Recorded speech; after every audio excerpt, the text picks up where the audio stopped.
You walk into Walmart and see a 65-inch 4K TV for $298, 70 inches for $448. Even the premium brands, TCL Mini LEDs, Hisense QLEDs, are half what they cost 3 years ago. OLED production costs have dropped from $1,000 per 65-inch panel in 2020 to under $500 in 2026. Technology's getting cheaper, manufacturing's more efficient, everyone's winning, right? Except here's what the salesperson at checkout isn't telling you: that $298 TV isn't making money on the hardware. Not even close. It's making money on you, your viewing habits, your data, the ads it serves you every time you turn it on. Connected TV advertising hit $28.79 billion in 2024 and is projected to reach $46.89 billion by 2029. The TV is the loss leader. You're the product. Let's talk about why TVs are cheaper than ever and what you're actually paying for. For Section 1, the real reason TVs got so cheap.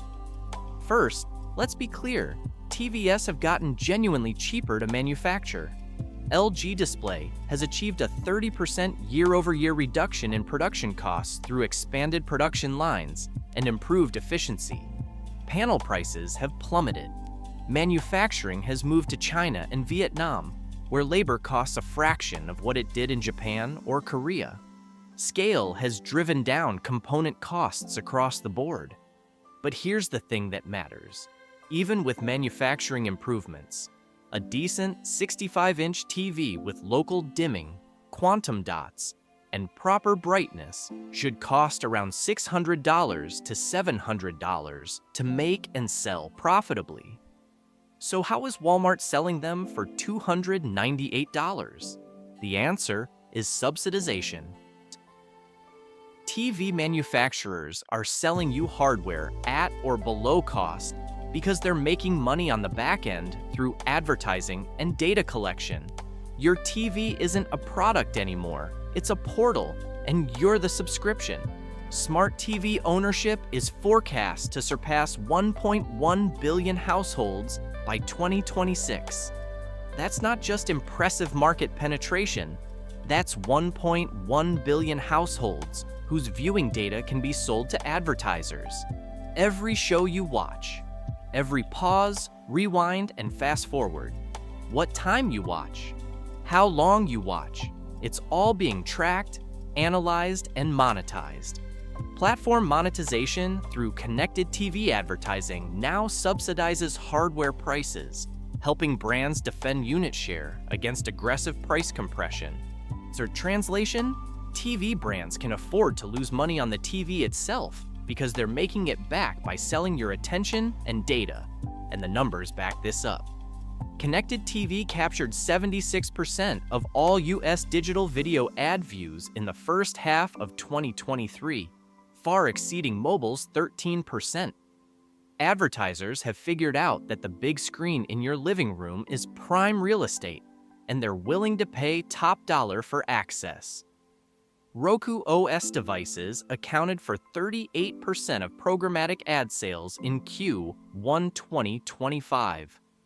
Roku doesn't make money selling you a $30 streaming stick or a $400 Roku TV. They make money serving you ads and collecting data about what you watch. The hardware is just the gateway. One tech industry analyst put it perfectly. TV manufacturers realized they were in the wrong business. Selling you a TV once every 7 years isn't a great business model. Selling advertisers access to you every single day, that's a business model. Section 2. What your TV is actually collecting. Let's talk about what data your TV is collecting, because most people have no idea how invasive this actually is. Every smart TV, Samsung, LG, TCL, Hisense, Vizio, all of them, comes with automated content recognition, or ACR, built in.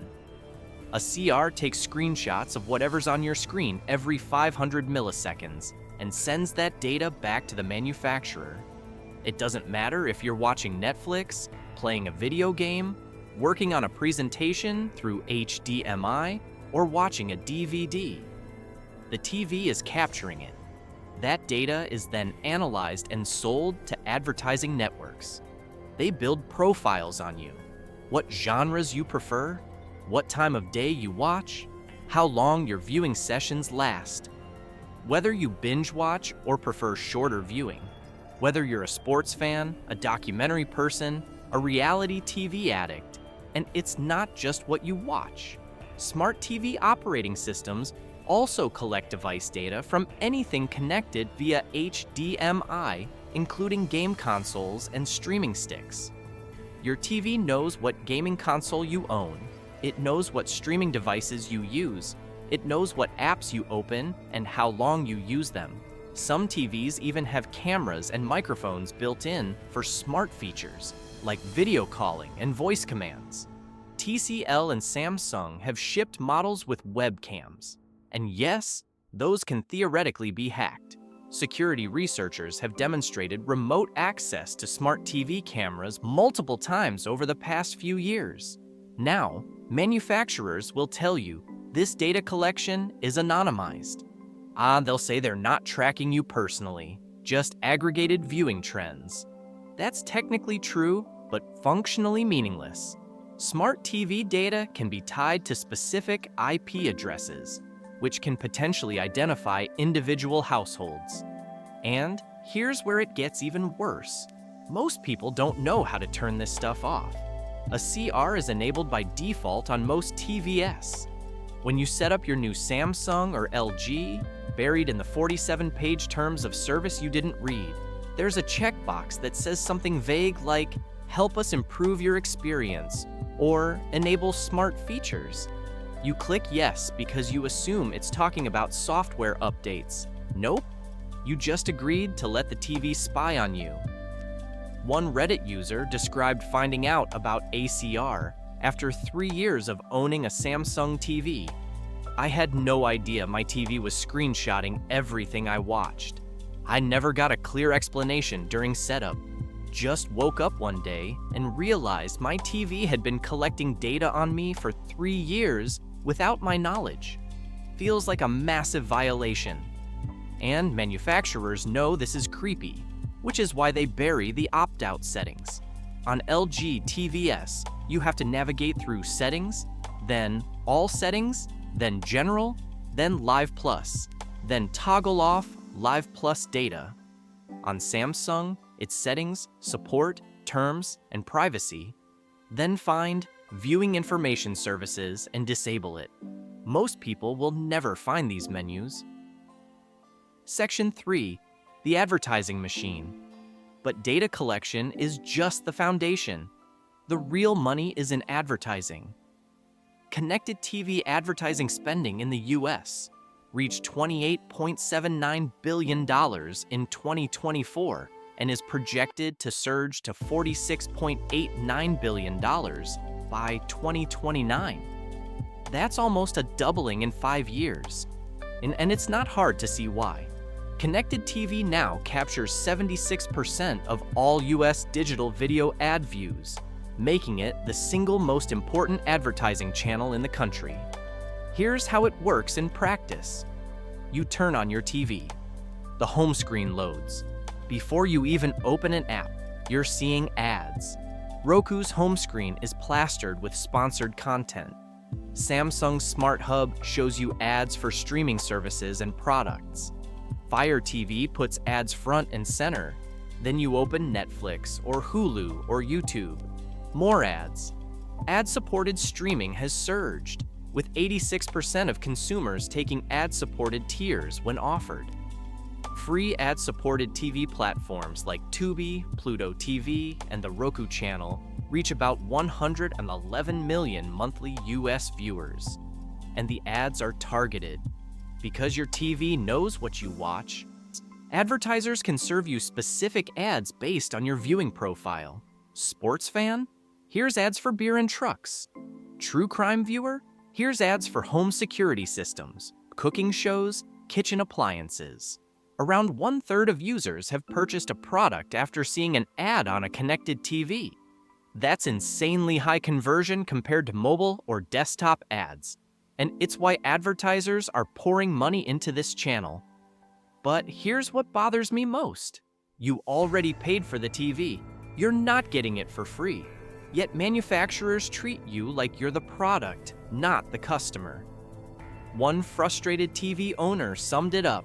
I paid $800 for my TV, not $0, not free with ads, $800. And Samsung still serves me ads on the home screen, tracks everything I watch, and sells that data to advertisers.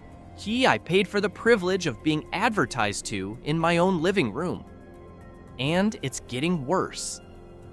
Samsung announced 7 years of OS updates for its latest Tizen-powered smart TVs in 2024. That sounds great until you realize those updates will include more ads, more data collection features, and more ways to monetize your attention. Section 4. The quality trade-off. Nobody talks about. Here's another catch that people don't realize. When manufacturers prioritize cost-cutting to enable advertising subsidization, quality suffers.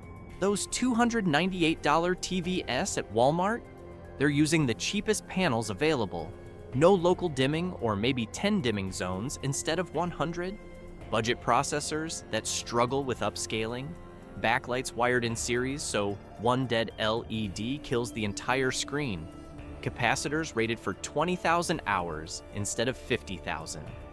The manufacturers aren't incentivized to build TVs that last because they're not making money on the hardware. They're making money on your ongoing engagement with the TV.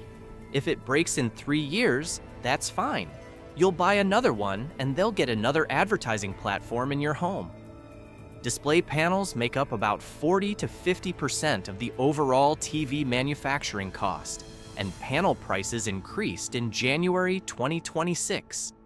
Yet retail prices for budget TVs continue dropping. How? By cutting quality everywhere else. Cheaper materials, worse quality control, minimal customer support, and when something goes wrong, good luck getting it fixed. Warranty service for budget brands is a nightmare because there's no profit margin to support decent customer service. You're on your own. That one Hisense owner described their experience. My $450 TV died after 18 months. Tried to use the warranty. Got bounced between Hisense, Walmart, and a third-party repair company for 6 weeks. Nobody wanted to take responsibility. Eventually gave up and bought a different brand. Never again. Section 5. The memory crisis making it worse. And now there's a new problem that's about to make everything more expensive again. RAM shortages. Contract prices for the 4GB DDR4 memory widely used in 4K TVs have more than quadrupled over the past year and are projected to grow by over 60% QoQ in 1Q26. Why? Because AI data centers are buying up every memory chip they can get their hands on, creating shortages across the entire electronics market. DRAM made up just 2.5 to 3% of a TV's BOM cost before the recent price rise. Since then, this share has rapidly increased to 6 to 7%, putting considerable pressure on brand profitability. Translation: TV manufacturers are getting squeezed. Panel costs went up in January 2026. Memory costs have quadrupled. According to market research firm Omdia, TV-specific DRAM prices have increased by 50%, and flash and eMMC memory has doubled over the past year. So what happens? Either retail prices go up, or manufacturers cut even more corners on quality to maintain margins. Or they double down on advertising and data collection to offset rising component costs. TrendForce has revised its 2026 global TV shipment forecast downward to a 0.6% YoY decline. projecting 194.81 million units. Additionally, due to current cost structures no longer supporting the previous low-price strategies, so retail price increases for new TV models are now considered unavoidable. One industry analyst explained it this way: TV manufacturers have been playing a dangerous game. They've trained consumers to expect $300 TVs by subsidizing hardware with advertising revenue. But now, component costs are rising, and they can't afford to keep selling at those prices. Something has to give. Section 6. What you can actually do. So, what's the smart move? First, if you're buying a budget TV, understand what you're getting. That $298 TV is cheap for a reason. It's low quality, it's collecting your data, and it's serving you ads. If you're okay with that trade-off, fine, but go in with your eyes open. Second, disable every data collection and advertising feature you can find. Turn off ACR, disable voice assistants, opt out of personalized ads. But Google the exact steps for your TV model because every manufacturer hides these settings differently. Third, consider not connecting your TV to the internet at all. Use an external streaming device like a Roku, Apple TV, or Nvidia Shield instead. Those devices still collect data, but at least you're limiting what your TV itself can spy on. Fourth, if you value quality and longevity, spend more upfront. A $1,200 Sony or LG OLED will last longer, perform better, and have less aggressive data collection than a $300 budget brand. The total cost of ownership over 7 years might actually be lower. And fifth, vote with your wallet. If you hate ads on your home screen, don't buy brands that put them there. Samsung and Roku are the worst offenders. LG and Sony are better, though not perfect. Bean, outro. Here's the bottom line. TVs are cheaper than ever because manufacturers stopped making money on the TV and started making money on you. Your viewing data is worth more than the hardware you paid for. The ads they serve, you generate more revenue than the profit margin on a $300 TV. And as long as consumers keep buying based purely on price, manufacturers will keep playing this game. Are you okay with your TV tracking everything you watch? Or do you think you should have more control over the product you paid for? Let me know in the comments. And if you want honest breakdowns on what you're actually getting before you buy your next TV, hit subscribe. Because the salesperson at Best Buy gets paid to push the cheapest model with the highest margin. I'm here to tell you what they're not.